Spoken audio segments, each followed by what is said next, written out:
adalah katakan iya karena butuh wa iya karena nasta'in. Terus hubungan kamu dengan saya katakan juga dalam doamu ihdinas siratal mustaqim. Jelas ya, jadi itu kalam Allah yang sudah milik kita karena diajarkan Allah untuk kita. Dong ya? Ya dong. Assalamualaikum warahmatullahi wabarakatuh. Bismillahirrahmanirrahim. Nahmaduka ya ghafuru ya syakuru. Mashalli wa sallim barik ala sayyidina maulana Muhammadin wa ala alihi wa sahbihi asma'in nama ba'du. Nah, ketika Fatihah itu sebegitu keramatnya, sebegitu topnya, itu setan rapat, singkat cerita itu yang tadi dipimpin oleh iblis yang sedang terkapar apa? Terus tali obatnya nggak ada, cuma dia shock karena ada surat yang turun yang melafatkan itu pasti selamat dari apa?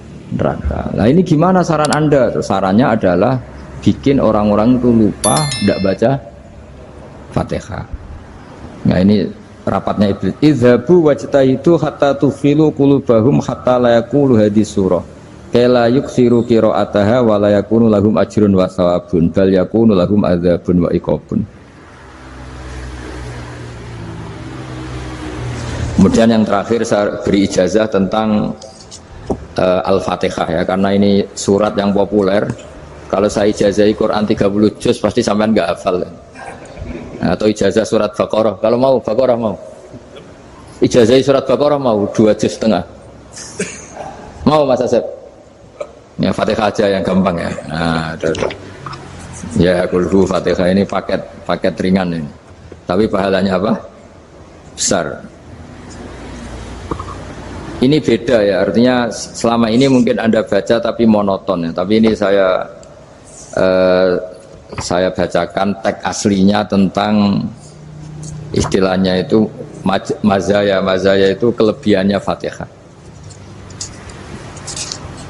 Saya baca Arabnya dulu, nanti ini terakhir ya, ijazah tadi kan saran-saran umum tentang sosial.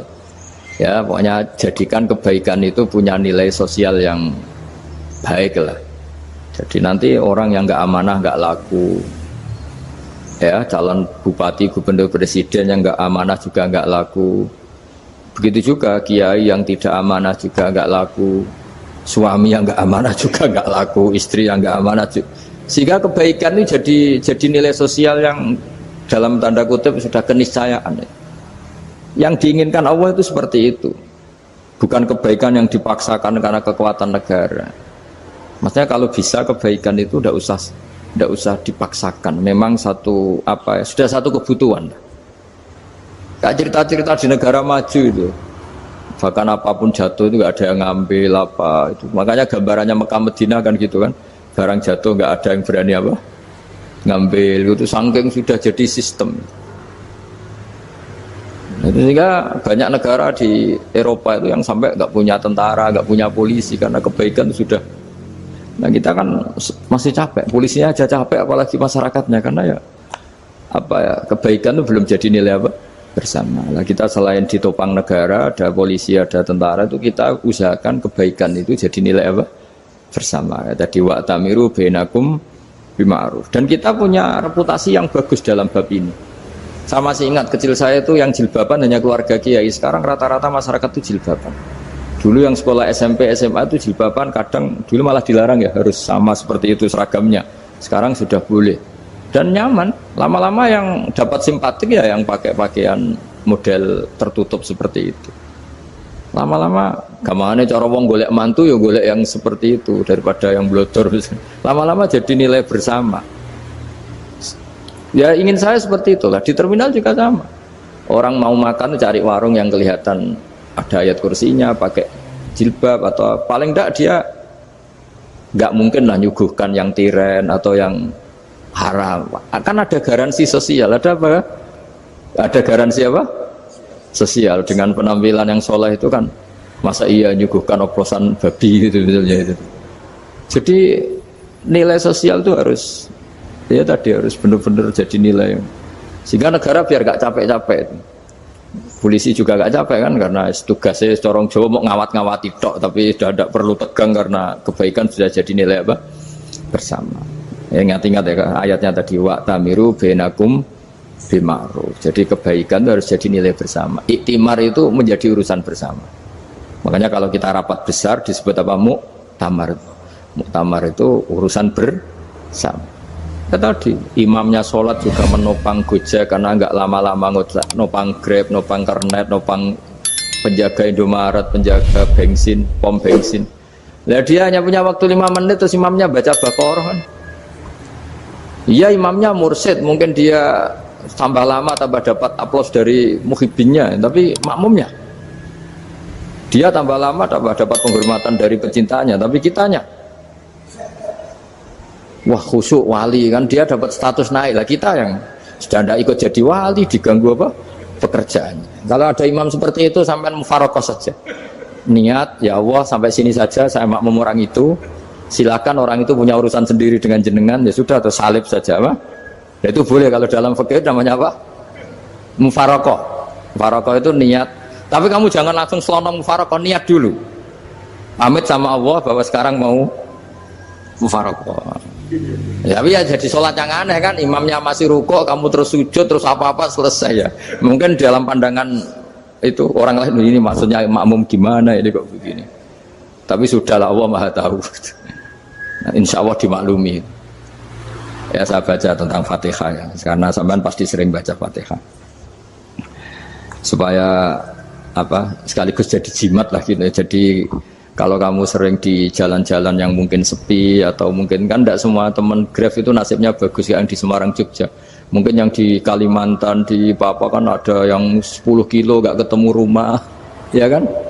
Ya lihat di TV-TV itu kan kasihan kan.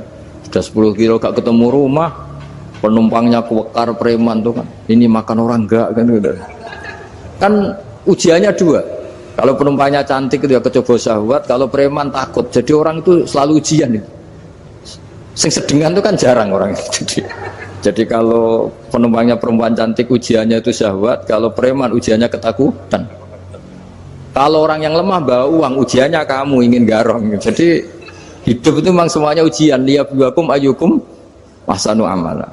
Makanya saya sering ditanya oleh teman-teman, Gus, nak ujiannya kenal wong wedok elek piye? Sama. Kenal wong ayu ujiannya syahwat, kenal wong elek ujiannya ngenyek. Itu sama-sama dosa. Syahwat ya dosa, ngenyek juga dosa. Welek keriting untune metu ya dosa ngomong gitu.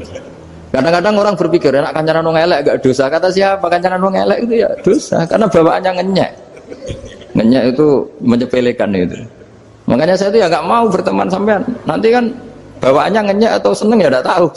Ya sudah ada takdir saja kalau ketemu ya tak ulang ngaji gitu. Tapi ini ngaji terakhir, setelah ini ngaji biasa aja, tidak usah resmi gini. Ngaji kok resmi aneh. Pokoknya nanti suatu saat kalau pandemi sudah berlalu saya akan ngaji Rebone, lalu ini ngaji. Ini ngaji yang kurang bagus karena ngatur kiai kurang berkah ini. Nanti tapi ya lumayan lah masih mau ngaji. Ngaji kok tanggal ini jam ini. Sekarang suatu saat kamu tak panggil, Mas Wahyu datang ke sini jam ini tidak mesti bisa. Mungkin pas ada acara apa, oh, maaf ke sini pas ngecek pas apa. Gitu. Jadi ya sudah tapi tak maafkan enggak apa-apa. Takdir ya. Tak bacakan supaya sampean tahu keramatnya bismillah. Nah, sebelum saya bacakan bismillah Fatihah tak beritahu tentang ilmu tafsirnya karena ini penting sekali. Fatihah itu dawuhnya Allah, tentu itu dawuhnya Allah. Saya ulang lagi itu kalam Allah. Tapi yang sudah diberikan kesampaian ke kita semua. Sehingga seakan-akan itu menjadi dawuhnya kita ke Allah. Jangan salah loh ya. Fatihah itu dawuh Allah tapi sudah diberikan ke kita. Sehingga posisi kita itu yang punya itu. Nah kenapa ini perlu dijelaskan? Karena nanti ada kalimat iyyaka na'budu wa iyyaka nasta'in. Kalau itu masih kalam Allah, berarti Allah ngomong ke kamu, ngendikan ke kamu, kepadamu aku menyembah. Masa Allah menyembah kamu?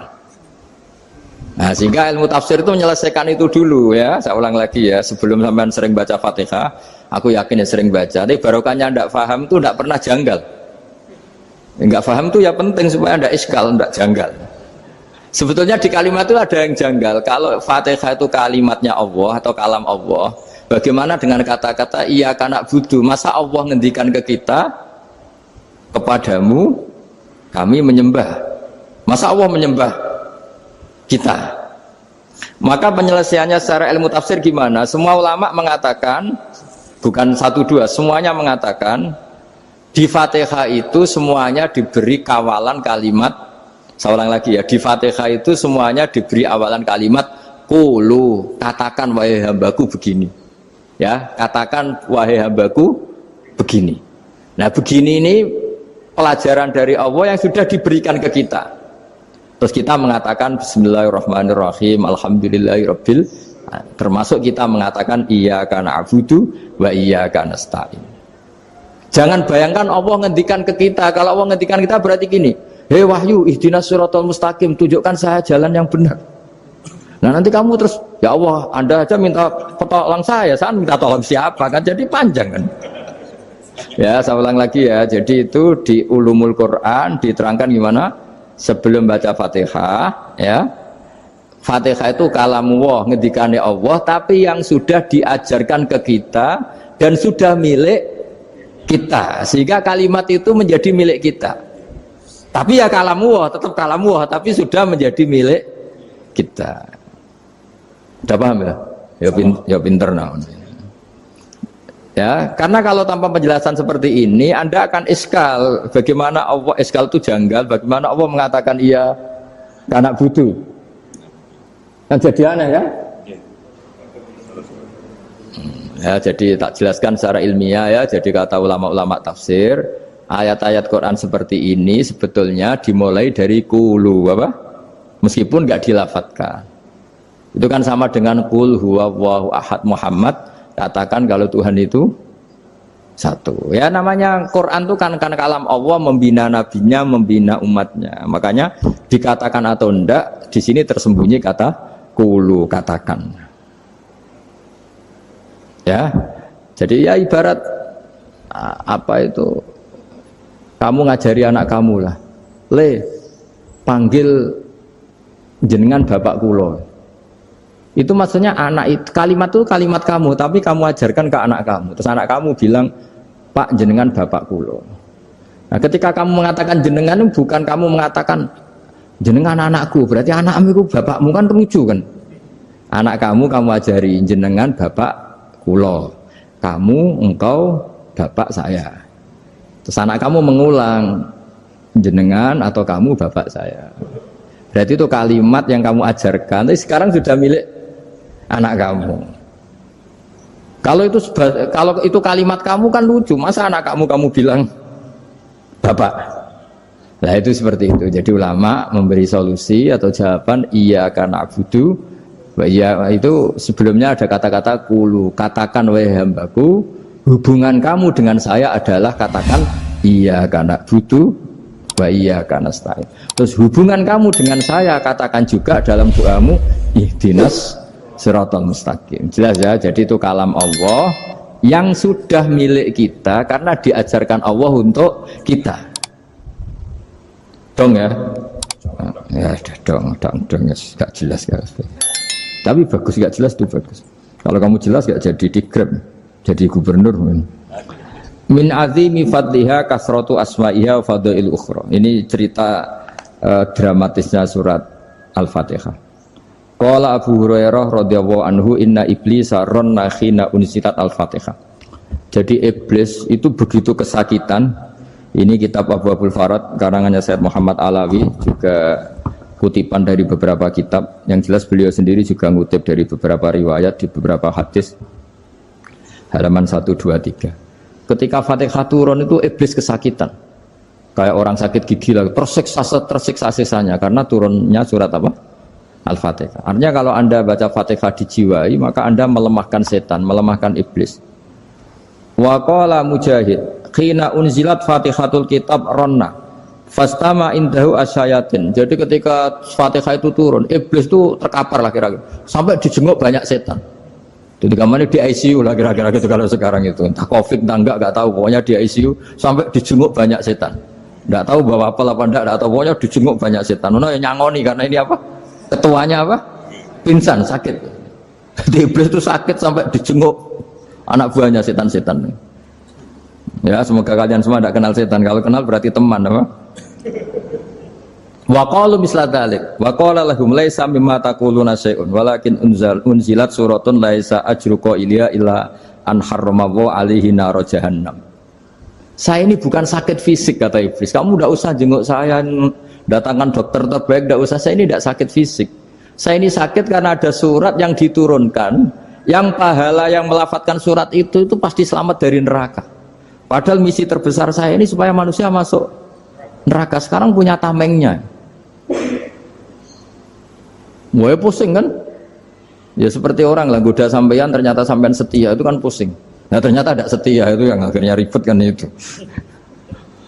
Jadi iblis itu cita-cita terbesarnya kan semua orang itu masuk neraka. Nah sekarang turun satu surat yang gara-gara surat itu siapapun yang baca dijamin selamat dari neraka. Jadi walakin unzilat suratun laisa ajru qailiha illa an harramallahu alaihi nar jahannam. Karena jadi dia shock lah kalau orang di Jawa itu bilang shock. Aduh sial nasib saya ini umat nggak bisa saya goda lagi karena punya tamengnya tadi punya. Qad tolakaidukum wa makrukum. Rekayasa kalian sekarang itu tidak ada gunanya semua. Nah, ini alhamdulillah di Indonesia kelihatan kan banyak yang miskin, banyak yang susah. Tapi selagi mereka masih sholat, itu keinginan mencari halal itu masih tinggi. Kayak apa kita di tengah kota, jauh dari anak istri, jauh dari tetangga. Biasanya kalau orang jauh dari anak istri, tetangga kan sakar PDW. Tapi yang soleh masih banyak, sudah jauh dari keluarga tetap lurus. Loh, kalau yang dekat lurus kan wajar, konangan wong akeh kan. Ini sudah jauh masih lurus. Nah ini nggak lepas dari barokahnya surat apa? Surat Fatihah tadi. Jadi karena ada surat yang menjamin pelafalnya atau qailiha terbebas dari api neraka. Wa qalat as-sayatinu lahu is ayyusai'in ta'muruna ya maulana. Faqala lahum idhabu wajtahidu hatta tukhfilu qulubahum hatta la yaqulu hadhihi surah. Lalu kita gimana? Jari para setan gitu. Lalu kita gimana? Terus kata iblis, sudah bikin mereka lupa sehingga tidak baca lagi. Selagi masih baca kita pasti keok. Jadi kalau sampean sudah jarang baca Fatihah itu berarti sudah bagian dari kemenangan apa? Iblis. Jadi kalau sampean sudah jarang baca Fatihah itu berarti bagian dari kekalahan Anda, kemenangan iblis. Masih sering baca? Berapa kali? 5 kali sholat. Terus apa lagi? Kalau ngajarin itu juga selain itu juga. Kok 5 kali tok itu? Berarti pas sholat fardu tok itu? Enggak 5 kali itu mendingan itu 17. Kamu itu ngitungnya jangan 5 ini. 5 waktu saja. 5 waktu itu berarti lumayan kan? Berapa? 17 ya? Iya. 17 ya? Ya. 17. Tapi kalau makmum tuh sering separuh kan, apalagi makmum tarawih. Ya kan? Makmum tarawih itu bacanya Fatihah ada yang sempurna enggak ya? Ya enggak lah. Baru alhamdulillah rabbil alamin ruko ikut ruko gitu. Makmum kan yang tarawih loh, Mas. Kalau tarawih jarang sempurna ya. Fatihahnya itu. Kan imam sudah ruko, kamu bacanya Fatihah sampai mana? Baru setengah ya. Ya paling pas tarawih aja kan enggak sempurna ya. Apalagi kalau imamnya sing kilat tuh, waduh malah. Nah ketika Fatihah itu sebegitu keramatnya, sebegitu topnya, itu setan rapat, singkat cerita itu yang tadi dipimpin oleh iblis yang sedang terkapar apa? Terus tadi obatnya nggak ada, cuma dia shock karena ada surat yang turun yang melafatkan itu pasti selamat dari apa? Neraka. Nah ini gimana saran Anda? Terus sarannya adalah bikin orang-orang itu lupa, tidak baca Fatihah. Nah ini rapatnya iblis. Idhabu wajtahidu hatta tufilu qulubahum hatta la yaqulu hadhihi surah. Kala yuksiru qira'ataha wa la yakunu lahum ajrun wa thawabun bal yakunu lahum adzabun wa iqabun.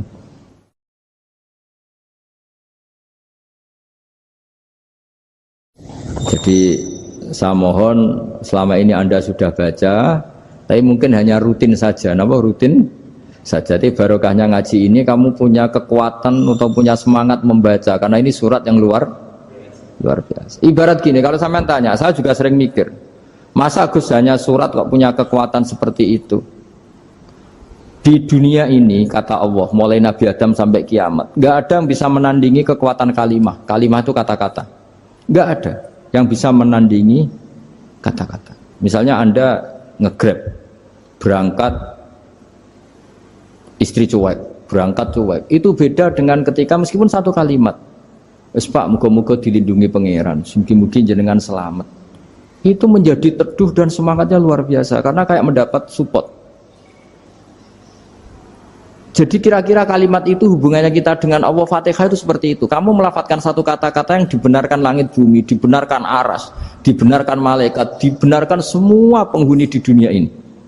Sehingga itu efeknya luar biasa. Itu seperti gini ya, kamu cerai sama istri, terus nikah lagi katut babon. 10 tahun anak kamu dididik, ibunya benci kamu. Dan memang Anda layak dibenci. Duwidek. Dan sampai nggak pernah manggil kamu Pak. Suatu saat kamu tentu rindu kan ingin dipanggil bapak oleh anak kamu. Suatu saat anak ini manggil kamu Pak E. Itu senengnya bukan main, hanya sebuah kata-kata. Makanya kadang-kadang orang itu tanya sama kiai, ijazah lafadz ini gunanya apa sih? Itu ijazah-ijazah itu untean kata-kata. Yang kata-kata ini dibenarkan langit dan bumi dan aras dan para malaikat, sehingga efeknya itu luar. Nah ibarat seperti itulah, kamu melafadzkan Fatihah itu melafadzkan kata-kata yang dibenarkan Allah dan Rasul dan semua malaikat, semua penghuni langit. Maka ini efeknya pasti luar. Nah di sini lah orang-orang dulu itu tahu keramatnya itu, sehingga ketika melawan Belanda, melawan Jepang dulu itu kalimat-kalimat itu menjadi mantra yang luar biasa. Doa lah, doa yang luar biasa. Tapi di era modern karena orang sudah tidak ngerti itu, dianggap itu mantra, jimat, khurafat, bid'ah, waduh ribet meneh malah. Sebetulnya tidak seperti itu. Memang kata-kata ini kekuatannya luar biasa. Sama kesakitan hati kamu juga karena itu. Ngojek wangilan. Lha Pak di bojo kok kowe gagah tok kere. Wah, iku seling terus mesti. Padahal kalimat itu kan tidak melukai secara fisik, tapi apa kerjanya sesuk sarah-sarasen. Karena terus dengan pengadilan seperti itu kan, ngapain kerja demi perempuan yang seperti ini? Lagi-lagi kata-kata ini luar. Nah bayangkan kalau kata-kata itu adalah kalimat yang diajarkan Allah lewat Rasulnya, lewat malaikat Jibril. Kayak apa kekuatannya itu? Nah, kira-kira Fatihah itu gitu. Kalimat yang baik, kalimatan thayyibah diajarkan oleh Allah dan Rasul. Kayak apa kira-kira kekuatannya? Pasti luar biasa. Wong support yang dikatakan istri kita, anak kita aja luar biasa. Apalagi ini support yang diajarkan Allah dan Rasul. Ya makanya saya mohon kalau baca Fatihah, baca kalimah-kalimah thayyibah ketika sholat itu dijiwai. Ya misalnya Rabbana lakal hamdu mil'us samawati wa mil'ul ardi wa mil'u ma syi'ta min syai'im. Engkau zat yang layak dipuji dan pujian ini memenuhi langit dan bumi. Karena kita tahu nggak ada sejengkal di alam raya ini kecuali di situ ada rahmat Allah. Misalnya kamu bisa lewat sampai rumah saya, kamu mungkin anggap biasa saja. Coba kalau ngalami likuifaksi, tahu-tahu bumi ini ambles, bisa ngelewati yang likuifaksi itu luar. Tanyakan orang pernah ngalami likuifaksi di Sulawesi, itu melihat bumi bisa diinjak gak ambles itu, wah luar. Dan sama nggak ngalami itu sehingga lewat bumi ya biasa aja. Coba kalau ngalami seperti tidur, ya biasa aja. Coba kalau ada gempa, bahwa bumi tenang ini sudah nikmat yang luar biasa. Masa kamu ngakuin nikmat nunggu digituin? Ya kan? Nah, makanya baca Fatihah dijiwai lah bahwa ini kalimat yang luar biasa. Nah, saya teruskan. Warwa Muslimun fi sahihihi an Ibnu Abbas radhiyallahu anhuma annahu qala bainama Jibril alaihi salam qaidun dan Nabi itsami anaqidan min fawqih farafa'a ra'sahu faqala hadza babun minas sama futihal yawma lam yuftah qaddu ilal yaum fanazala minhu malakun faqala hadza malakun nazza ilal ardi walam yanzil qattu illal yauma fasallim waqal absyir binuraini qad uti tahuma lam yu'tahuma nabiyyun qablak Fatihatul kitab wa khawatimus suratil baqarah. Jadi suatu saat Jibril ini jagongan kira-kira gitu sama Rasulullah. Tahu-tahu langit itu gemuruh. Karena langit gemuruh kata Jibril terus semuanya ngangkat kepala ke langit. Ini pintu langit baru ini dibuka, yang sebelumnya tidak pernah dibuka seperti ini. Turunlah malaikat. Yang malaikat ini pun malaikat spesial, yang nggak malaikat murahan lah kira-kira gitu, yang nggak pernah turun ke bumi kecuali juga saat itu. Dengan penyambutan yang luar biasa, dengan semuanya tidak pernah terjadi. Hanya karena bahwa surat Fatihah. Jadi ini surat yang luar biasa, pengawalannya lewat malaikat yang spesial, nggak pernah turun di bumi kecuali saat itu. Penyambutannya juga nggak pernah seperti itu, baru seperti itu. Jadi semuanya itu spesial. Nah, kenapa ini spesial? Karena di situ ada isi puja-puji kepada Allah Subhanahu wa ta'ala. Ada ikrar kita, alhamdulillahirabbil alamin, arrahmanir rahim. Ikrar ini penting. Kalau contoh paling gampang gitulah. Kamu punya istri selama ini cerewet terus. Suatu saat ngomong, "Pak, tak angen-angen ra ono wong lanang koyo sampeyan." Wah, itu langsung tidak ada lelaki sebaik engkau. Itu sama senengnya, masya Allah. Karena ada ikrar dari seorang istri ke kamu. Nah, bayangkan kalau ikrar kita sebagai hamba diakui oleh Allah Subhanahu, maka ikrar ini akan dicatat sebagai kebaikan kita yang kita panen nanti di akhirat. Karena ada ikrar. Kita ikrar bahwa alhamdulillahirabbil alamin, kita ikrar ar-rahmanir rahim, kita ikrar maliki yaumiddin, kita ikrar iyyaka na'budu wa iyyaka nasta'in. Sampean misalnya jadi orang Indonesia, ketemu orang Indonesia yang makmur di Jerman, terus lupa Indonesia. Kamu orang Indonesia? Enggak, saya enggak orang Indonesia. Mangkel gak kira-kira? Mangkel. Karena salah ikrar kan gitu. Ya, jadi saya mohon jangan anggap kalimat itu hal yang biasa, tapi luar biasa. Nggih, ngoten mawon. Assalamualaikum warahmatullahi wabarakatuh.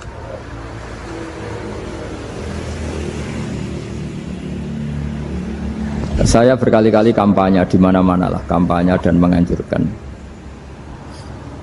Di antara catatan dalam Suhufi Ibrahim wa Musa kan ada kan di Quran itu yang dinamakan lampiran-lampiran wasiatnya Nabi Ibrahim dan Nabi apa? Musa. Itu di antara catatannya begini. Orang yang punya akal itu adalah orang yang bisa menikmati sesuatu yang baik. Misalnya gini, contoh gampang gini. Kamu punya anak pertama atau punya anak yang masih kecil. Itu gendong tuh senangnya bukan main, melihat anak sehat tuh senangnya bukan main. Mungkin saat itu banyak orang yang sedang maksiat dengan perempuan nakal atau dengan teman-teman nakalnya, yang nganggap seperti itu tidak nikmat. Tapi andaikan ini ditimbang ya ditimbang. Yang maksiat betulan, misalnya paling ukuran bahagianya itu 70%.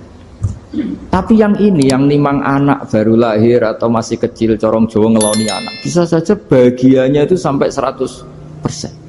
Artinya selama ini kesalahan kita adalah nganggep maksiat itu pasti menyenangkan dan taat itu tidak menyenangkan. Makanya saya berkali-kali fatwa, untuk melawan kenikmatan maksiat, orang harus terbiasa menikmati taat, menikmati kebaikan. Jangan kira kita nimang istri nikmat, nimang anak nikmat, ketemu teman yang lama tidak ketemu juga nikmat. Artinya kita akan melewati berjam-jam untuk jagungan sama teman, sama anak, sama istri.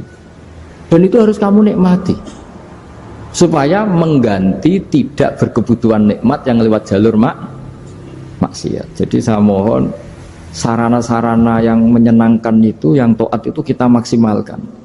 Makanya bapak saya itu sering pesen, kowe nak ngaji sing guyon, sing seneng. Nganti wong maksiat itu karena cari kesenangan. Coba kalau kesenangan itu sudah didapatkan saat taat, maka tidak butuh lagi kesenangan yang berbentuk maksiat. Makanya orang-orang wali dulu kalau sudah sholat itu gak bisa berhenti karena merasa nikmat. Makanya Nabi pernah ngendikan wa qurratu aini fi sholat, nyaman saya itu kalau sedang sholat. Cara fikih kue wajib maca bismillah, cara hukum tauhid. Karena tadi kalau kita tidak baca bismillah, jangan-jangan kita meyakini mangan itu mesti wareg, nak ngombe mesti seger. Padahal kata mesti iki sing dadekno sire, karena seakan-akan makan itu punya kekuatan yang luar biasa. Paham sih kalau maksud? Malah bismillah itu penting sekali, sangat-sangat penting. Karena untuk menetralisir adat sing mulane wis pokoke bismillah. Mulane bismillah dari ulama sing pun usul kan bismillahirrahmanirrahim, kabeh maknane Quran disimpen Fatihah, Fatihah disimpen ning bismillah. Jadi bismillah wis hurufe mok 19 sampeyan tau ngitung kan. Aku wong alim ora tau ngitung lah tetep ora. Perkarane yo maca kitab itu dadi aku pokoke bismillahirrahmanirrahim ku jumlahe pinten? 19. 19 iku disimpen ning bak. Wis 19 karek sithik disimpen ning bak. Kabeh ulama nyingkat bak iku bi kana makana wa bi yakunu mayakun. Bi sebab kekuasaan ingsun Allah kana makana yang ada menjadi ada, wa bi yakunu mayakun dan karena saya saja yang akan ada menjadi ada. Jadi anak putune Ruhin ya saiki dalam skenario ne Allah. Mbah-mbah Ruhin sing dipilih iku ya dalam skenario Tuhan. Bi kana makana wa bi yakunu mayakun. Lane kula suwun mbuh pas mangan pas turu. Nak lali yo dibaleni ning tengah. Jare Rasulullah bismillahi awalahu wa akhirah. Jadi misalnya tengah-tengah mangan lagi eling, atau tengah-tengah jima, tengah-tengah opo lah pokoknya sing iki kon maca. Niku ini penting. Karena tadi kenapa terus setan mutah-mutah tadi? Sebenarnya setan ini ya seperti kita kan biasa, jenenge wong ra di dhuwit ya ora iso ayem, wong nak ra mangan ya lesu. Mosok ape mangan donga. Kita kan sudah dengan entengnya ngomong gitu. Mosok wong mangan donga jenenge wiridan tok ya lesu nak ra mangan. Kita ini sebagai muslim biasa ngomong gitu kan lucu kan. Di saat yang sama kamu yakin Allah punya makhluk yang jenenge malaikat tanpa makan bisa hidup. Lalu kalau ada protes tapi kan manusa kesiku malaikat. Lho bedane apa dalam mata Tuhan? Dalam pandangan Tuhan. Malaikat ya tidak berkutik. Malaikat itu siapa tuh? Makhluk kan? Bisanya gitu juga karena kekuasaan Allah. Manusa bisanya gini juga karena kekuasaan Allah. Tidak ada bedanya. Makanya malaikat ya wiridan kebanggaan ya bismillah, kita ya napa? Bismillah. Itu disebut bismillahirrahmanirrahim. Nah tapi kita mau coba bismillah itu juaran. Toko mangan wis ngomongane Ruhin barang mangan wis kita iwak pitik. Wah enak iki cocok sing ngono tok. Kok iku langgananku warung iki cocok nak masak ngene. Iya cocok meneh ra bayar. Tambah cocok meneh. Kalau di kanca lomo tapi rada elek cangkeme. Ngerjakno kancane tak enak-enak. Iya nyerap bayar. Lomo kok cangkem elek lho. Mulai saiki jogeman gak maca bismillah. Mergo bismillah niku nyimpen bi kana makana wa bi yakunu mayakun. Mulane Firaun nganti jaduke ngono mergo nulis bismillah. Firaun mletene ngono mergo duwe ijazah apa? Bismillah. Yo Firaun sing terkenal iki. Mergo dekne ngerti kekuatane donya ku pangeran. Mulane Firaun akhire iman senajan imane ra ditampa apa. Mergo dekne ngerti kekuatan iku ngerti. Lah saiki lha carane piye? Gus carane gampang iku mau. Manusa iku wis kadung digawe pangeran ya wis ngene iki yaiku kersane Allah. Lah nek malaikat ora usah malaikat mbek iwak oke beda. Manusa nek ning banyu kok urip mati yo. Nek iwak ning darat kok urip. Apa iwak iso nentokno fisike nek ning darat mati yo ora iso. Ngerti-ngerti nek ning banyu urip nek ning darat mati. Lah ke wali anak ning banyu mati. Ora sampe malaikat beda mbek iwak lah yo. Padha ora ro iwak ngalami ngono ya ora roh, kowe ngalami ngene iki ya ora roh, ngerti-ngerti berhubung terus dielem karena manusia bernafas dengan insan ngene-ngene. Nak iwak manusia bernafas mbek paru-paru, nak iwak mbek insan sing gawe paru-paru ya sapa sing gawe insan ya sapa mana wong alim kok terangno ya sok kan terangno pangeran. Dadi nak cara wong-wong sing wis usul mbek apa wis pokoke wis ngono iku pangeran. Tapi zaman saiki muni-muni pangeran ku jare gak ilmiah. Ilmiah semuri karena dengan paru-paru ayo repot kok sing bener ilmiah sing goblok ilmiah lah akhirnya sing goblok ku dokter sing bener kiai desa ayo repot to. Sabar soalnya zaman akhir itu kula cara pantes tak ketokno tenan keramatku tapi wong kok nuruti nafsu ya perkarane ngoten niku.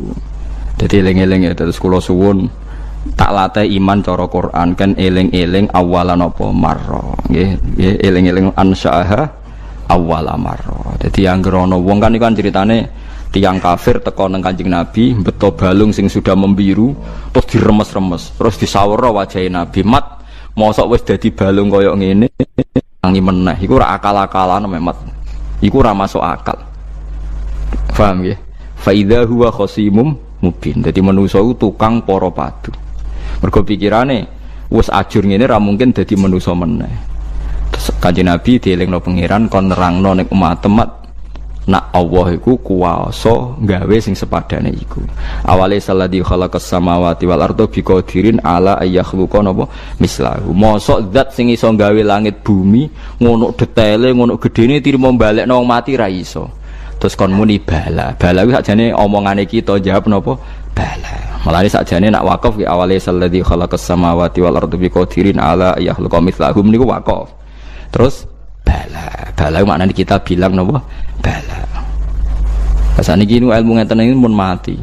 Ora mati piye sing NU sing biasa wiridan ngono nak mbok waca ping sakmene iku rezekimu jembar. Waca sakmene tolak santet, tolak bala. Dadi sing gedeng darani bid'ah, sing maca jebule mok tolak bala. Akhire wong alim kados kula tersingkir kan. Gak duwe fun kan. Untung ono wong bingung-bingung kok sampean ngaji ngene gitu. Lumayan go kegiatan nerangno. Dadi asline kula ya santai. Wah, tekno wong tenan wis. Apa meneh wiridan Yasin ping 41 wis masyhur tenan. Keramat tenan jeneng wong sing maca Yasin piro? 41. Kalau aku kudu kalah keramat sing maca 41. Kalau di kanca wiridane Yasin 41 niku hari terakhir ini berapa tahun maca iku. Niku langsung lawange kebuka iso mlaku tok wali songo. Fi saatin wahidah saat itu juga. Keramat tenan saiki sugih. Ya barokah wiridane selama sih. Tapi sering kula tantang, gue ngremlete aku tak bredel keramat. Umurku iku kurang ngajar tenan. Aku ulama sing nerangno maknane Quran mbok saingi mbok wiridan 41 terus dadi dhuwit. Ya sempat pede. Lah jajal pede. Lah yo nak wani jajal. Mikir nek sesuk. Ketoke kalah kula Gus mboten-mboten. Wadah sak wancam tenan den, macam-macam bredel tenan kowe. Quran turun ra kanggo ngene iku. Andai kan surah Yasin menjelma, nggih menjelma dados iso diskusi mesti mihak kula lah. Artinya sampai tak omong Yasin jenengan kanggo jan niku dadi dhuwit, nak gage kula dadi ilmu terus wong seneng pangeran. Nah ono bener kowe mesti ngoten kula keyakinan kula ngoten mrene kula niku dadi. Mergo kula sing iso nerangno ansyaha awalamar. Dadi wong kon eling awalan apa marra. Ya mun ngandel kula. Kula bolak-balik nerangno nek sampean ora iso diterangno api-apian ya tak terangno elek-elekan. Ya elek-elekan kula nerangno ngaji teng pundi-pundi kula mboten bosen ngeling-elingno. Wong nak roh pupune wong wedok ta roh susune iku syahwat. Oke, misalnya iki sahabat. Tapi nak wong alim kados kula ngerti, ya sesuai awal amarroe. Misalnya Ruhin bae bedigasan ngene, roh pupune wong Afrika. Udo sak susune ketok ke syahwat ta ora? Gak syahwat. Mergo awal amarroh Ruhin didesain iku desaine organ-organe sarape ora iso sahabat wong Afrika. Saiki nek ngono sahabate krana roh susu apa krana awal amarroh? Krana awal amarroh. Buktine padahal ada kaidah. Jenenge wong lanang roh susune wedok mesti sahabat. Saiki Ruhin dudono susune wong Afrika. Sahabat ora kena sahabat parah berarti. Tapi masalahnya takok wong kelainan kok dijawab. Repot. Gak jawab. Misal dia Melayu apa ora? Melayu, jadi Melayu. Tapi orang Afrika, nyatane kalau sering ndelok ning TV, Miss Afrika diperkosa. Dari wong Jawa, kok ngono dikekno aku ora gelem kok nganti diperkosa. Mergo desaine awala marra. Ya begitu juga masalah pitik. Nggih ngono kula mun nyontokno bolak-balik. Tae wong didesain nek roh tae wong jijik. Tapi cara pitik iku pizza, menarik. Ya pancen awal amare wis beda pitik mek wong iku beda. Mulane jare wong alim.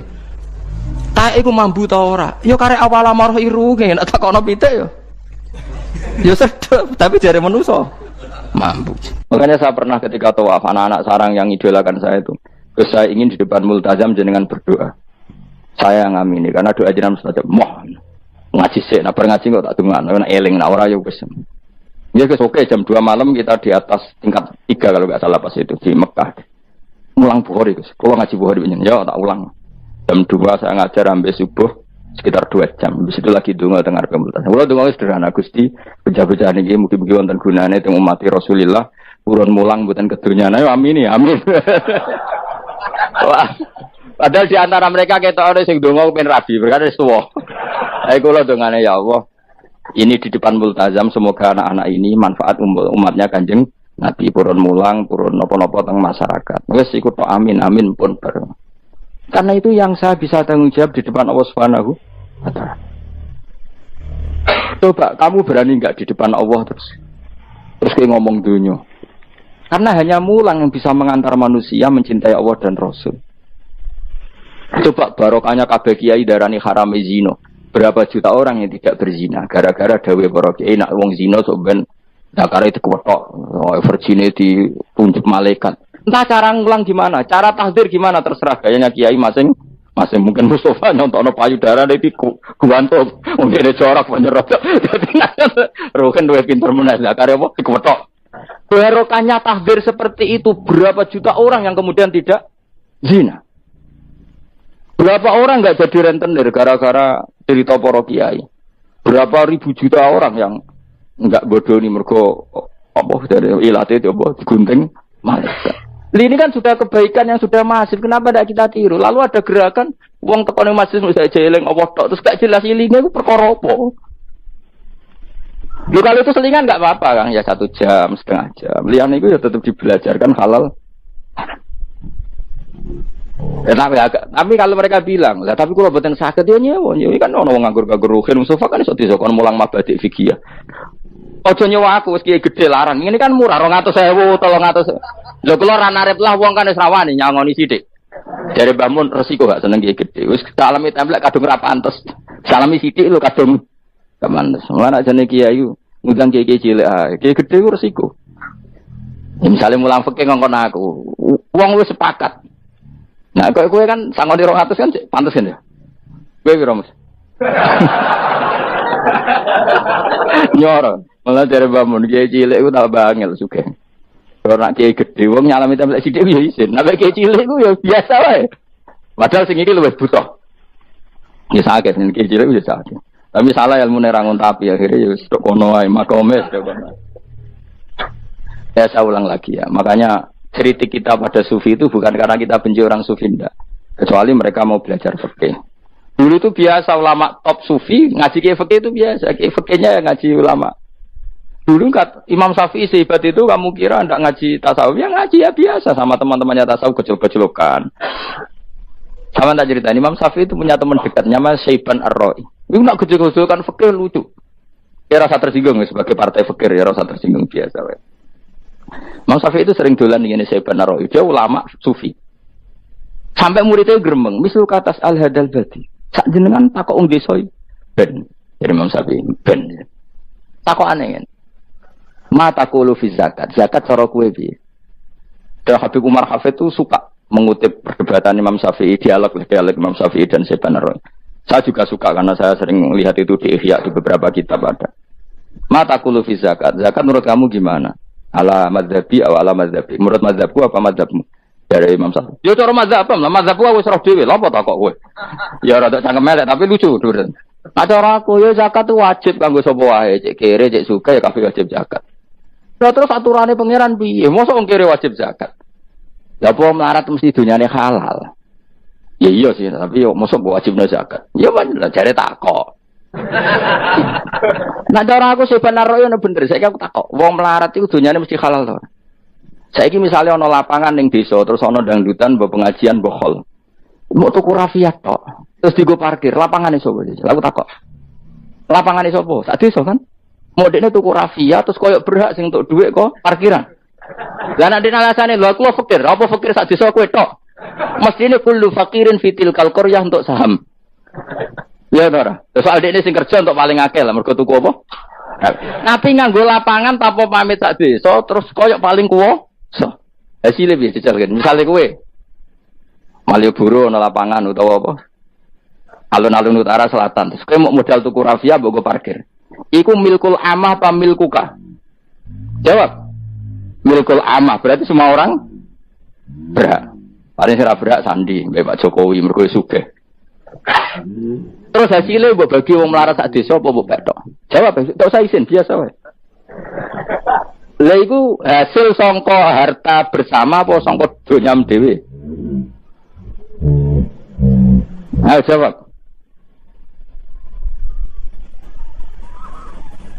Kok terus kok mulai dari apa nek wong melarat donyane mesti pemenah wong melarat engkek tukang gasap. Misalnya Ruhin dadi kondektur bis.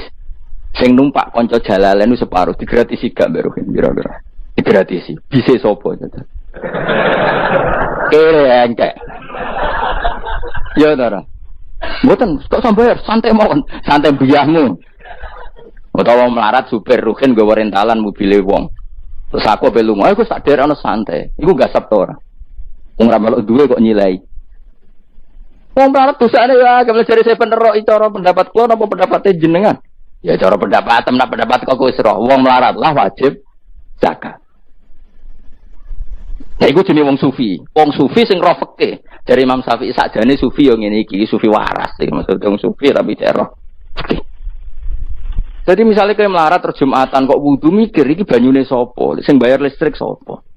Urun 2.000 buat 3.000. Paling enggak ya maka itu ya urun. Ora tambah sufi tambah juga alasan melarat. Oh, kewajiban suge-suge melarat bagian rusak wae. Bareng kerane putung anggar didakok ngono wae. Kondo panitia masjid, Pak, kerane rusak, Pak. Semare wong sugih do medhit, mulane masjid rusak. Mergo melarat lah ya medhit. Lo melarat yo akeh dosane masa melarat terus. Saya contoh gampang ngelola parkir aja coba. Itu lapangannya siapa? Lapangan umum apa edikne? Kok iso terus wae edikne mau urun apa coba? Rafia kene. Rafia udah hasilnya. Rafia gue rusak gulung ya. 10.000. Kira 5.000. Untuk kira kan sewengi misalnya ono dangdutan. Untuk kira Mus. Untuk nak kira 500.000 untuk angsa. Terus duit 500.000 songko mentasarrufkan lapangan. Iku edine tau sak desa.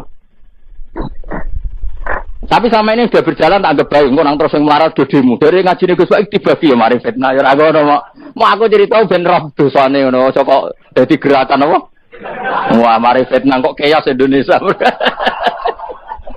Maksudnya ben ngerti hukumnya pangeran apa? Paling enggak gelem istighfar napa? Belum napa? Istighfar. Lah soal wong liya tak mau cek mentolong melarat tok doyak-oyak. Maksudnya kalau dari Imam Syafi'i ya sakjane hukum ngono, tapi kan terus lucu. Aku iki dari Imam Syafi'i, aku iku qadhi, mosok majibno zakat wong melarat kan yo dadi aneh. Lah terus mustahike sapa? Wong melarat dhewe muzaki. Dari sebenarnya ya mau cari takok. Akhirnya lucu. Dia beliau akhirnya. Terus dari Imam Syafi'i, ya fikih ngene iki sing marai atiku bener. Aku itu fikih pemerintahan ya zakat itu ditarik wong sugih, dikekno wong melarat. Nek sing melarat zakat mergo ngrasa dunyane syubhat ki alhamdulillah. Mulane dhisik iku wong nak nyifati pangeran, nak nyifati wong apik piye? Alladzina yunfikuna fis sarra wadharra. La fikih wae sing wajibno infaku fis sarra. Nah cara Quran ya ora wong apik alladzina yunfikuna fis sarra wadharra. Pas seneng ya sedekah, pas dorok melarat lah ya sedekah. Terus akhirnya keluar. Tapi Imam Syafi'i kan fikih pemerintahan kan gak mungkin memaksa wong melarat zakat. Kirilah ya tukang ngemel zakat. Itu kan jeruk makan apa? Jeruk. Sehingga terus ada disiplin ya, ada muzaki, ada mustahik itu cara fikih. Tapi nak cara tadhirul mal. Dia cara tadhirul mal nyucekno donya wong melarat lah ya donyane akeh sing ora suci. Lan kula suwun nggih zakat. Maksudnya nak kowe kok hasil parkiran kok 500.000 ya zakatno piro nak 2,5% piro ini gak usah mikir Mustafa malah piro 10% 500 kan 50 ya piro 50 2,5 piro 2,5 ya sih gue lebih ada kota masjid dan lumayan giling-gilingan paling enggak jadi Rabbana dzolamna anfusana ngerasa salah atau ketemu janda-janda yang pojok desa ora di dhewe Pak kok kayak 50.000 duit apa cung? Jadi kafarah sampai nih duit saham neng lapangan. Pemenang ibu-ibu, nak canam merasa kei, wes biasa bal-balan, gue tahu nganggo lapangan. Nah ibu-ibu itu ramal tahu apa? Bal-balan. Jadi kan lumayan gue ngimbangi apa? Tapi aja terus demo ya, nak nong parkir ya. Barno ae, muka halal gitu. Cuma ini cerita, uang melarat lah. Sakjane, ojo muni wajib ya apa? Sakjane. Kata Rasulullah, saya dikasih hadiah yang para nabi sebelum saya enggak dikasih hadiah itu. Apa itu? 5 hal itu. Di antaranya apa? Kata Rasulullah, wa utitu khawatima suratil Baqarah. Saya dikasih terakhir-terakhirnya surat Baqarah. Di surat Baqarah itu umatnya Nabi dapat bonus dan ini luar biasa. yaitu ayat Rabbana la tu'akhidna in nasina wa akhtana. Ya Allah, jangan hisab kami, jangan beri sanksi kami, jangan azab kami kalau suatu saat kita lupa atau salah. SP nak kowe urung salah padahal mesti salah. Rai-rai ini gak mesti salah. Wis gawe perjanjian mbek pangeran Gusti, ndamel perjanjian lho nggih apa? Setiap saat saya salah langsung sepuro. Mun mboten usah istighfar malih mun niki mun niku. Deal soalnya deal ini. Lah itu ngendikane Kanjeng Nabi senyum-senyum senenge ra karuan. Dan setiap itu dibaca oleh umatku, Allah sudah jawab qala na'am. Jadi Rabbana la tu'akhifna in nasina aw akhtana. Terus qala Allah menjawab na'am. Terus Rabbana wa la tahmil alaina isron kama hamaltahu 'alal ladzina min qablina. Allah menjawab na'am sampai terakhir wa'fu anna, Allah jawab na'am. Bismillahirrahmanirrahim. Innahum satamne wong akeh haula itu kesete mengkono-mengkono wong kabeh bikori natima klan korene perkara badau kang sause iki. Kanu ana sapa wong akeh dzakila nalikane den ucapno lagu mare wong akeh. Maksudnya diajarkan disyariatkan apa syariat la ilaha illallah. La ilaha ora ana pangeran kang hak wujud, kang ora ana pangeran kang hak wujud. Nah cara ki kuno kang ora ana pangeran kang wajib disembah wujud illallah sause kecuali Allah. Mereka itu adalah orang-orang ketika dianjurkan untuk melafadzkan la ilaha illallah iku astakbiruna iku sombong sapa wong akeh. Wa yaquluna lan ucap sapa wong akeh inna latariku alihatina li syairim majnun. Inna ana te kita latariku alihatina dadi wong sing ninggal pangeran kita. Fi hamzatihi iku tetep ing dalam hamzah aina mau te apa wae takut dama kang disi apa mangkates niku kawingi lho tahqiqul hamzaten tasil terus idkhalu alifin. Lisa iren krono penyair majnun kang edan. Maksudnya masa kita meninggalkan ajaran leluhur hanya karena Muhammad, sing kata mereka itu syair yang majnun. Lisa iren kedua penyair majnun kang edan. Eli ajli qouli Muhammadin tegese krono muk nuruti omongane Muhammad. Ini jare wong kafir. Qala ta'ala bal jaa bil haqqi wa saddaqal mursalin. Bal jaa balik teko sapa Muhammad bil haqqi kelan barang sing hak lawan barang sing nyata utawa kelan barang sing abadi. Wa saddaqalan bener sapa Muhammad al mursalina ing wong sing diutus sedurunge Kanjeng Nabi Muhammad. Il jaina tegese ingkang teko kabeh bi iklan hak.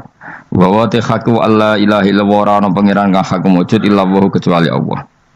Innakum ladzaikul adzabil alim. Pun kula terangaken ya terus mulai napa wa qalu ya wailana hadza yaumuddin terus sekedap ini asyara bidzalika. Mun kula terangno kiamat iki, soal kiamat itu seru, ora usah ndelok. Nggih, kiamat itu seru wis ora usah ndelok. Anjing ben kiamat itu semua orang dihisab, termasuk sampean-sampean barang dihisab. Pertama sing dicek itu jelas salat. Jadi kalau masalah ibadah mahdhu itu salat, nah masalah sosial itu asal tidak saling bunuh. Terus kalau terangkan ya, terus ngendikane Rasulullah sallallahu alaihi wasallam ngendikane la yazalul mar'u fi fushatin min dini malam yusib daman haroman. Bapak malih ya. La yazalul mar'u fi fushatin min dini malam yusib daman haroman. Seseorang itu boleh serilek-rileknya dalam beragama asal dia tidak punya masa lalu mengalirkan darah yang terhormat. Damane cara Jawa ora tau mateni wong, ora tau mateni wong, ora tau mateni wong mukmin utawa ora oleh mateni wong sing muahad atau musta'man. Ya ada aturannya lah. Jadi kalau sampean urip ora tau mateni wong iku wis cara beragama iku rileks karena fi fusatin minti ini. Nah tentu mateni itu ada banyak sebab, diantaranya fatwa yang ekstrim, sehingga ulama dulu itu senang diguyon sampai keterusan saiki. Jadi kabeh wong alim khase sering guyon karena memang menghindari omongan penting. Kenapa? Karena sekali omongan penting ini kadang yu'addi ilal fatwa bitaqatul, takutnya fatwa itu ekstrim, kemudian saling apa? Saling bunuh. Sehingga masyhur itu ada pepatah bahwa statement ulama atau kolamul ulama, penanya ulama itu ahaddu minas sayf, lebih tajam ketimbang apa? Pedang, karena bisa menimbulkan macam-macam. Sehingga dulu banyak ulama kalau bab jinayat itu sudah tidak mau baca bab jinayat. Jinayat itu karena ya takutnya fatwanya itu ekstrim. Ada beda zaman Nabi itu kan enak ya. Sing Kanjeng Nabi mesti bener ya. Musuhnya Abu Jahal CS mesti salah ya. Tukaran saiki wis gak seru. Tukaran duit kowe repot. Masih aku musuh sampean ini soalnya bener sampean. Wong ora tau urip ora tau seneng mbok musuhi ku piye ngono dadi. Kan gak penak. Jajal misalnya kiai tukaran mbek santri, wong mesti kan normalnya bela kiai ini, mergo luwih alim luwih bener.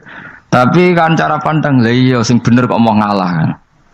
Iso wae sing disalahno pangeran iku sing saiki wong tuwa tukaran mbek anak, kira-kira wong nyalahno sapa? Ndak orang tuane apa anake? Cara kowe dadi hakim. Wong tua kok wani anak, kualat tuh yo ya lucu. Ini kan anak kok wani wong. Tapi wong tua kok wani anak, wong tua model opo? Terus anak wani wong tua ya anak model opo? Ya model milenial model. Tapi potensinya itu sama-sama salah. Sehingga ulama itu mulai dulu itu menghindari ngendikan penting itu menghindari karena ya tadi takut fatwa itu. Saya ulang lagi ya, jadi seseorang itu selonggar-longgarnya dalam beragama asal tidak pernah membunuh, tidak memburu darah yang seharusnya tidak terbunuh. Terus kalau masalah ibadah itu Allah ngambilnya sholat. Awwalu ma yuhasabu bil mar'u napa? As-sholat. Pertama yang dihisab itu sholat. Jika sholatnya lolos, maka hisab yang lainnya napa? Ringan. Gempon ngoten. Terus ada hisab-hisab yang ini kula waca mungkin sampean iso ngantisipasi hisab. Jadi la tazulu qadama Adam atau qadama ibni Adam yaumal qiyamah hatta yus'ala an arba'in. Pertama ditanyakan dari sifat mudanya, dihabiskan untuk apa, umurnya untuk apa, hartanya dari mana, setelah mendapat untuk apa. Terus wa an ilmihi madza amila bihi, terakhir setelah mendapat ilmu itu apa yang dia perbuat. Mana ada orang tua ilmu dia tidak ditakoki bae pangeran ora apa-apa takoki. Ilmu iso nglakoni, mboten gadah ilmu ya Gusti. Terus serepet sampeyan. Dunya mboten gadah dunya. Lha apa ning dunya nggih ngentosi mati sing aman apa? Sebab itu orang fakir itu masuk surga lebih cepat timbang orang kaya kacek pinten 500 tahun ketakoki. Dia apa mboten gadah napa-napa. So ngaji mboten. Jadi gak perlu pertanggungjawaban mereka nopo sekacau kan. Nah sementing kalau terang ngeten ya, ini penting rungokno.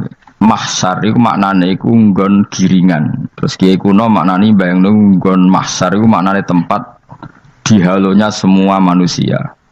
Terus mauqif itu tempat diberhentikan, nopo tempat diberhentikan. Terus di situ Anda innahum mas'ulun, mereka semuanya ditanya, dihisab. Semuanya dihisab. Terus ngendikane Kanjeng Nabi, hasibu anfusakum qabla an tuhasabu.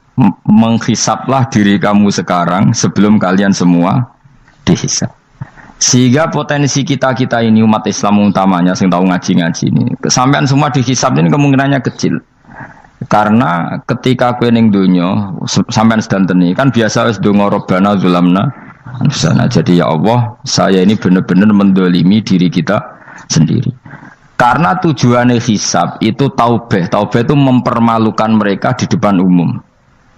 Seorang lagi ya. Jadi semua hisab itu taubihan, mempermalukan mereka di depan umum bahwa mereka orang yang buruk. Sementara kamu di dunia sudah sering ngaku orang buruk. Saya ini wis roh wong akeh maksudnya ini kan.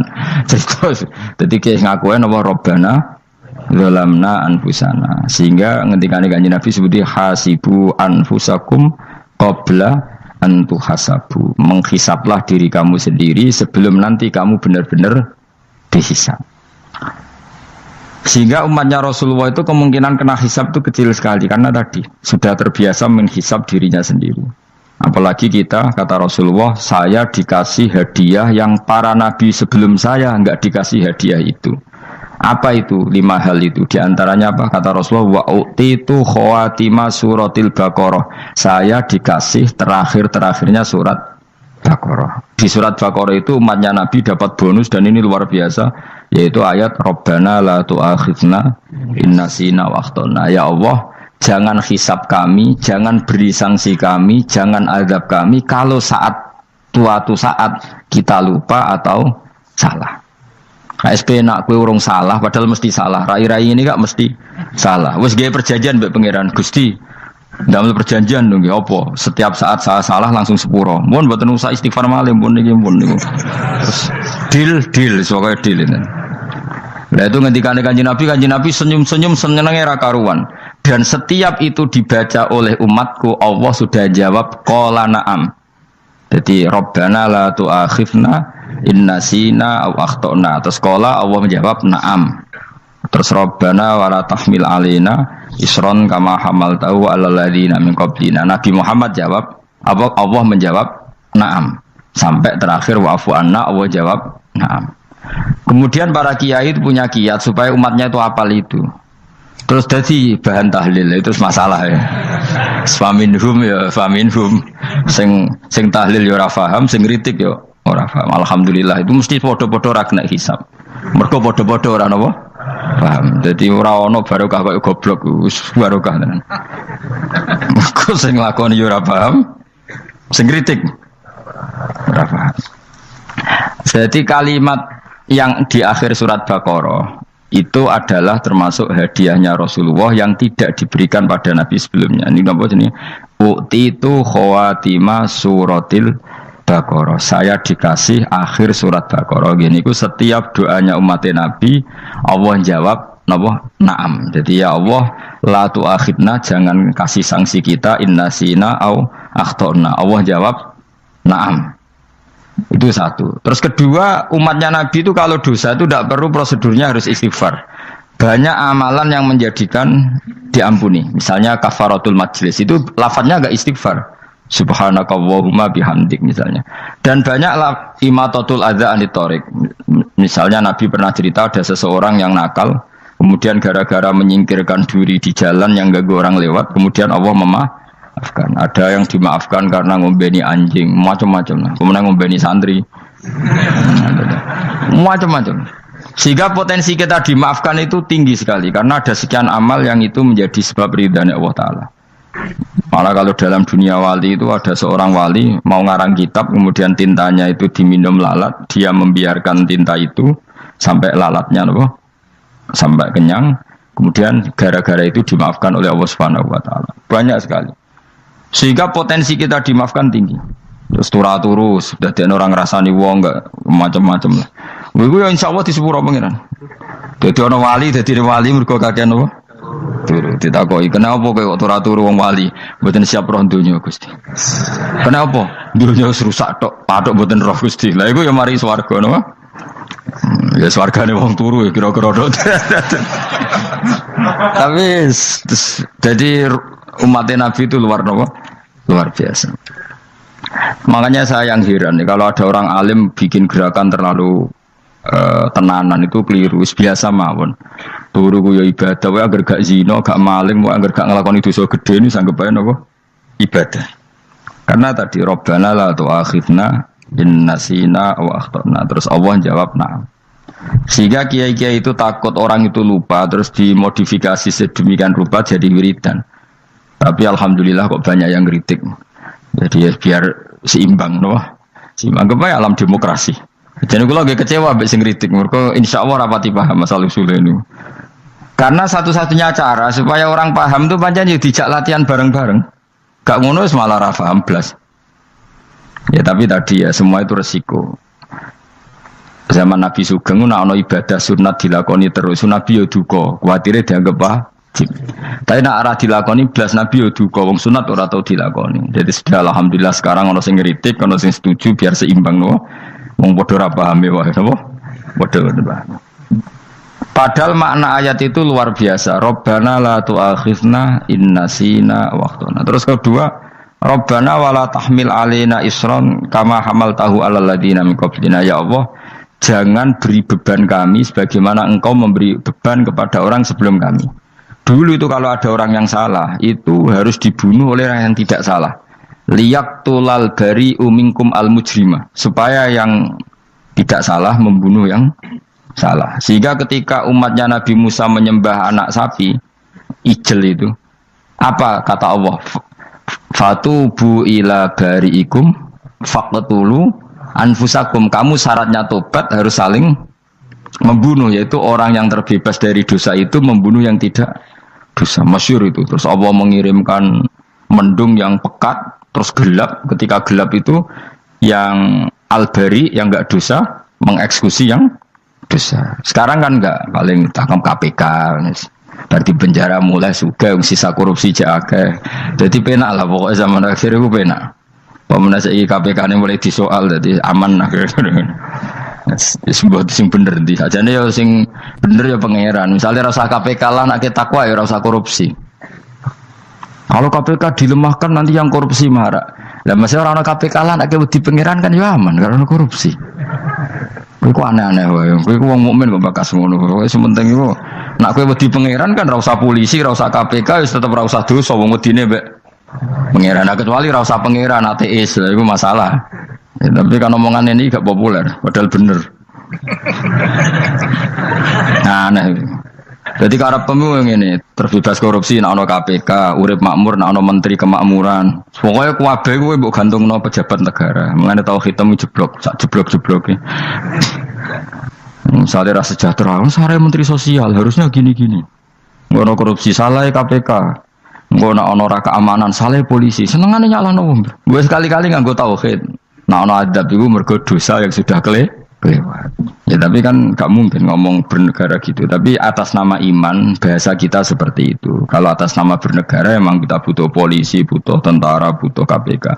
Tapi atas nama iman ya tadi kalau kita diberi sanksi Allah itu rata-rata dari bima qaddamat yadaka itu pasti ada salah yang pernah Anda lakukan. Ya tapi sudahlah ini zaman sudah seperti ini. Sanut umumnya wong akeh. Kalau terang nomale masalah hisab ya. Hasibu anfusakum qabla an tuhasabu. Kamu menghisablah diri kamu sebelum kamu dihisab. Misalnya saya sebagai ulama, tentu hisab terberat saya itu kitmanul ilmi, menyembunyikan apa? Ilmu. Karena ilmu kalau disembunyikan tuh bahaya sekali. Bayangkan di alam fisik. Misalnya ada orang berkebutuhan pada kemaksiatan, terus di situ ditulis bar, karaoke misalnya.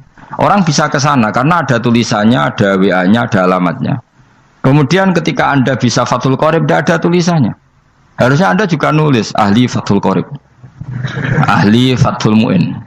Nah, toh ahli Jaljalut tulis saja. Ahli Primbon. Enggak apa-apa tulis saja. Penerus Ronggo Warsito tulis saja. Zaman gendeng, nara melok gendeng, keduman, tulis saja. Tapi barokahnya tulisan itu kan orang bisa tahu. Makanya kenapa banyak orang sufi yang sudah menyembunyikan diri warnanya nakal-nakal karena dia disalahkan Allah karena menyembunyikan ilmu. Saya itu orang yang senang tertutup kecuali masalah ilmu. Saya mau mengajar terbuka seperti ini. Karena tadi awal dari dikenalinya kemakrufan adalah dimaklumatkan. Awal dari dikenalinya keburukan juga karena dimaklumatkan. Betapa celakanya kalau kemungkaran dimaklumatkan sementara kebenaran tidak dimaklumatkan. Makanya Mbah Mun itu sampai berfatwa, Mbah Mun guru saya itu. Nah ono masjid ra ono menarane Mbah Mun duka. Masjid kok ora ono menarane, wajib ono. Dulu saya iskal kenapa menara jadi wajib. Tapi setelah saya tambah angan-angan, secara fikih jelas tidak wajib. Tapi coba bayangkan, misalnya ada bar lampunya tinggi, orang dari jauh tahu itu bar, sehingga kalau mau maksiat misalnya ingin ke sana. Sekarang misalnya masjid gak ada menara, ada orang ingin sholat, ono masjid tahu orang. Tapi baru kayak ada menaranya kan, tahu. Intinya semua kebaikan itu harus dimanarohkan. Makanya manaroh itu dari kata nur, dimenarakan, dari kata nur, dari kata dicahayakan, dimaklumatkan. Sehingga mulai dulu lama itu meskipun humul itu menyembunyikan diri. Tapi kalau masalah ilmu mereka membuka diri. Nah, coba kalau misalnya ngaji seperti saya ini, saya tidak terang-terangan jadi orang alim. Sebetulnya nggak baik. Kalau kamu ujub, sombong, aku orang alim itu tidak baik. Tapi kalau kita kan tidak karena ujub tadi, harus memaklumatkan. Coba berapa bapak-bapak yang tertolong nyari bidan ketika istrinya hamil, gara-gara tulisan karena yang nolong itu bidan, ya kan, dokter gigi. Atau kalau enggak dokter, ya ahli gigi. Ahli gigi itu yang dipasang tanpa medis itu. Enggak kamu menjadi tahu karena apa coba? Tulisan kan. Tapi kenapa kebaikan tidak seperti itu? Harusnya sampean itu tulis saja, misalnya sampean enggak alim saja, maklar orang alim. Siap menyalurkan ke tempat-tempat orang alim. Coba TKI tenaga kerja itu, mereka tahu Korea, Hongkong karena bisa penyalur tenaga kerja. Tulis saja rumah kamu penyalur ke orang alim. Nanti antar ke berduaan. Kalau ada orang tanya, maksudnya gimana? Kalau butuh orang alim, tak antarkan. Oh ya sudah, itu kalau se-Indonesia, itu luar biasa. Jadi yang ngajinya dulu Fathul Qorib sampai bab sholat bisa saja, ahli Fathul Qorib sampai bab sholat. Tulis saja dalam kurung pemahaman pas-pasan. Enggak apa-apa. Lo coba dokter itu kan fair. Kalau ilmunya pas-pasan tulis dokter umum. Kalau dia merasa pinter dokter spesialis. Dan itu menjadi orang tahu. Tulis saya kan ke ahli saraf. Nah, lo buatan guyon itu betul. Makanya saya ini termasuk orang yang menyembunyikan diri. Tapi kalau bab ilmu ndak. Sehingga nyun saya ada sombong banyak gus-gus alim yang ngaji saya Jamul Jame, ngaji Mahali. Padahal itu kitab tersulit di pondok. Tapi gara-gara saya sering cerita, saya pernah ngaji Jamul Jame sama Mbah Mun. Saya pernah mentakriri kitab ini. Hanya banyak yang ngaji saya. Kalau tanpa itu kan mereka tidak tahu. Ya sampean nggak apa-apa kalau menyaingi saya. Tulis saja di rumah kamu ahli Jamul Jame. Barang diparani ahli apa? Ahli jilid. Maksudnya kalau kitab kamu rusak bawa sini. Ya enggak apa-apa. Nah, sehingga syarat utama jadi nabi itu sebetulnya memaklumatkan diri. Ya saya ulang lagi. Pertama nabi jadi nabi syaratnya apa? Memaklumatkan diri. Sehingga pertama beliau jadi nabi naik gunung Sofa, kemudian ya maksara Quraisyin halummu ilayya, wahai orang Quraisy ke sini. Terus Nabi mulai manggil satu-satu, ya Bani Abdi Amanaf ke sini, ya Bani Fihr ke sini. Terus saya ini adalah An-Nadhirul Mubin. Saya sekarang diangkat jadi nabi. Terus Abu Lahab marah-marah, tabbannaka ya Muhammad alihada jama'tana. Muhammad kamu itu orang sial, kita enak-enakan tidur gara-gara kamu manggil kita datang, ternyata hanya untuk urusan seperti ini. Makanya terus ada tabbat yada abi lahabi watab. Tapi yang iman kemudian tanya, Muhammad kalau kamu setelah jadi nabi misinya apa? Saya diutus Allah untuk kamu menyembah Allah, tidak boleh menyekutukan Allah. Dan Allah memerintahkan kamu afaf itu meninggalkan zina, meninggalkan maling, gini-gini. Coba kalau Nabi tidak memaklumatkan diri, jadi Nabi seklunak-klunus, ketemu wong monggo nggih. Ada temu dia nggih. Sengerti nak Nabi ku sapa?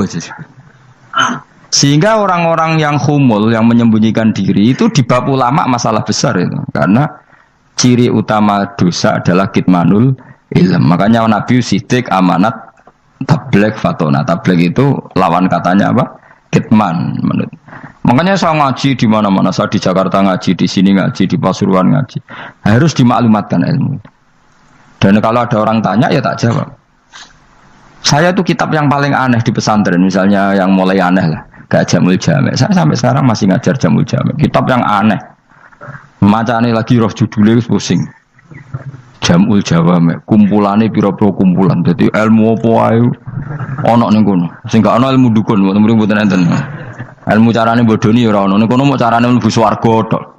Mane potensi kula mlebu swarga itu tinggi sekali. Cara sing model piye duwe. Dadi mun. Dadi cara sing model piye duwe. Dadi cukup banyak napa? Cara. Sampai nak di cara sitok ya orang mesti kalau nu gak ada cara kada. Jadi nak dari cara iki mentok, ganti cara iki mentok. Ya terakhir paling gampang itu cara nganggo fadhole pangeran. Iku kena mbok tiru. Pokoke mbok swarga nganggo fadhole pangeran. Masalah utama kita sebetulnya itu. Makanya saya tidak pati cocok sama orang sufi itu. Kebenaran itu harus dimaklumatkan. Sementara orang sufi itu ingin menyembunyikan diri. Itu kalau untuk yang alim itu tidak bagus. Wong kita saja tahu itu dokter atau bidan karena tulisan. Ini bidan, ini dokter. Dan mereka jujur, dokter umum, dokter spesialis. Loh, coba misalnya di kota, kamu tulis saja penyalur kebaikan. Orang yang ingin mondok, pondok pilihannya ada, Sarang ada, Pelosok, Lirboyo. Kalau saya ke sana gimana? Saya kenal Gusnya. Nah, anter. Wan keren, sudah ada penyalur. Kalau orang bisa tersalurkan ke Korea, ke Korut, ke Jepang karena tulisan, kenapa tidak banyak orang tersalur kebaikan karena tulisan? Orang mau kelunuk orang jelas. Meskipun nanti ditawari orang, mesti duduk sih ahli takrib, mesti wong guyu, ahli Fathul Qorib. sampai bab sholat.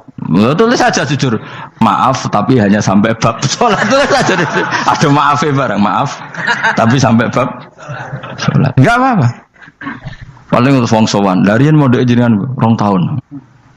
Tapi ini bodohnya mau 3 bulan, mulai ngajinya dok bab sholat. Enggak apa-apa. Nah, itu dulu memang begitu. Rasulullah zaman Sugeng itu kalau ngajari santrinya itu balighu anni walau ayah, maklumatkan ke kampung kamu meskipun 1 ayat. Banyak sahabat kalau ditanya ya tidak bisa karena ngajinya tidak hatam. Tapi ya terus gak bohong, kok tak soano Abu Bakar, tak soano Umar, ditanyakan yang lebih pintar. Saking tidak pahamnya sahabat itu lucu ketika ada ayat wa kulu wasrabu hatta yatabayyana lakumul khaytul abyadu minal khaytil aswad. Itu kalau mau tidur ya benar-benar bawa benang putih sama benang hitam, ditulis dipasang di pintunya. Jadi kalau makan diinceng lagi, kok masih belum kelihatan, wah masih boleh makan. Terus begitu. Kalau sudah mulai syuruk, mulai padang, wah berarti sudah imsak. Jadi karena makanlah dan minumlah sampai benang hitam terbedakan dari benang putih. Artinya kalau malam kan dulu kan nggak ada listrik, nggak ada lampu, berarti kalau benar-benar masih malam nggak terlihat, berarti masih boleh makan. Nanti terus dilihat gitu. Terus, ya sudah wakafnya di situ. Hatta yatabayyana lakumul khaytul abyadu minal khaytil aswad, wakaf dulu. Terus akhirnya Kanjeng Nabi itu piye kok umatku dadi masangi benang ini. Akhirnya Jibril teko. Ini makanya unik dalam ulumul Quran. Satu-satunya ayat yang diturunkan hanya 1 kata itu ya ayat itu tok. Terus Jibril datang, Muhammad ayatnya ku kurang sitok. Minal fajr. Terus ditambahi minal fajr. Jadi minal fajr itu unik.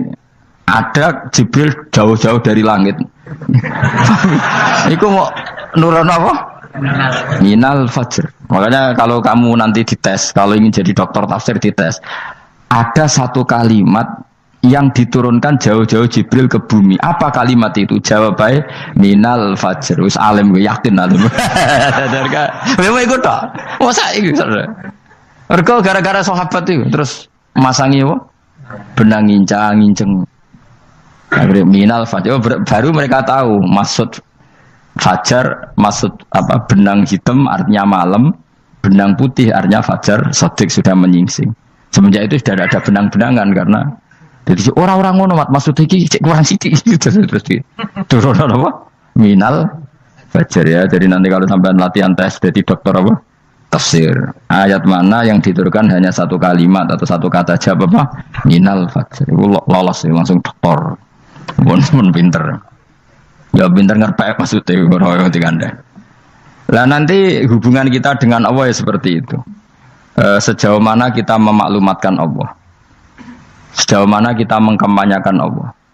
Saya berkali-kali bilang, saya kemarin kan di Korea itu sebetulnya saya yakin hanya doa saya sering berdoa, ya Allah Engkau dipuji di langit dan di bumi. Lalu kalau di bumi ateis itu caranya kayak apa? Dulu saya itu terobati karena Uni Soviet setelah persemakmuran banyak menjadi negara apa? Islam. Berarti itu bukti bahwa Allah pun dipuji di bumi Uni Soviet. Lalu yang kayak Korea kayak apa? Ternyata betul Koreanya tetap ateis gara-gara diserbu wong Indonesia. 49.000 wong Indonesia ning Korea Selatan. Iku mbok gawe sing salat separuh iku cek piro? 24, kira-kira ya selawe digawe 20.000. Wis 20.000 salat kabeh, tahlilan kabeh surwame. Lah kok sing ngritik tahlil muni sunah Rasul tok wis rame. Wis pokoke rame lah walhasil. Itu tahlilan wah itu enggak ada hadisnya. Wis gak apa-apa sing penting muni hadis sing tok tahlil muni hadis ya ibadah, tahlil ya ibadah. Mbok lah soal kok bener ding totalan guri sing penting rame. Maksudnya sementing rame ngomong visi Islam. Itu Islam tahlil sitok Islam sunnah Rasul gak masalah. Wong ape yakin bener saiki ya ora ono klarifikasi, tapi sementing kan kabeh ngomong tentang Islam. Artinya gini, Allah punya cara untuk supaya bumi Korea itu ada yang bertasbih bersujud. Mil'us samawati wa mil'ul.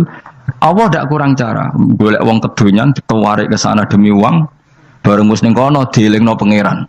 Segawe masjid, kontrak masjid macam-macam lah, masjid kontrakan ning Korea. Nang kene ra ono masjid. Pusing. Saya pernah ngisi di satu masjid itu, gambare pintu gerbangnya bukan salib kan. Ternyata tingkat 1 itu gereja, tingkat 2 bar, tingkat 3 masjid. Kadang yang kebalikan masjid bar gereja satu gedung. Jadi malaikat saya tidak tahu lewatnya gimana itu kan. Nggak tahu itu cara lewat gimana karena malaikat bagian rahmat itu nggak bisa dia lewat salib. Tapi dia harus menulis ganjaran yang sholat. Nggak tahu saya lewatnya dari mana karena itu. Ya tentu dia punya cara lah. Tapi yang jelas ya agak bingung ini gimana. Itu pernah yang tingkat 2 itu bar pas aktif. Ada santri yang ya pekerja imannya pas-pasan. Kalau nanti gus badhe Jumatan, mlebu bar pas aktif. Wae wong ayu. Meh wera Jumatan. Mergo mau tingkat 2 bar, tingkat 3 masjid. Itu ono